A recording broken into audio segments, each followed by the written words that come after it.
कलयुग में तो ज्यादातर लोग पापी ही होंगे,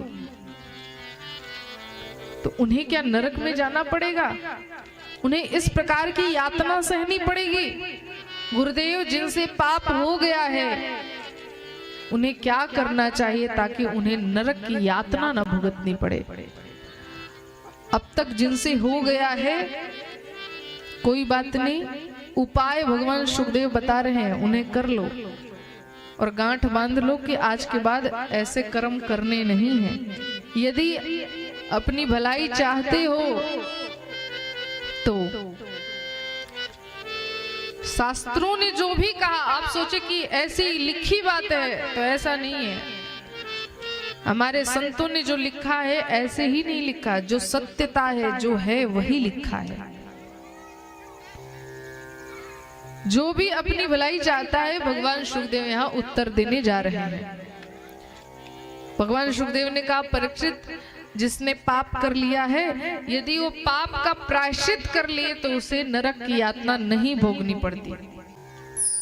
परीक्षित ने कहा, गुरुदेव ये कैसा प्रायश्चित? प्रायश्चित तो वही बात हो गई जैसे हाथी का स्नान हो। हाथी सरोवर में खूब डुबकी लगा लगा के स्नान करता है महाराज, और जब बाहर आता है तो धूल उठा करके अपने ऊपर डाल लेता है। यही बात हो गई ना। आज भी लोग गंगा जी में जाते हैं पाप धोने के लिए, स्नान कर लिया पाप धुल गया, लेकिन पाप धोने का मतलब तभी है जब आप दोबारा पाप नहीं करोगे। पाप धो करके फिर वही करना है तो गंगा में स्नान करने का फल क्या है बताओ? गंगा में स्नान का कोई फल आपको नहीं मिलने वाला। का गुरुदेव हमें ऐसा कुछ बताइए,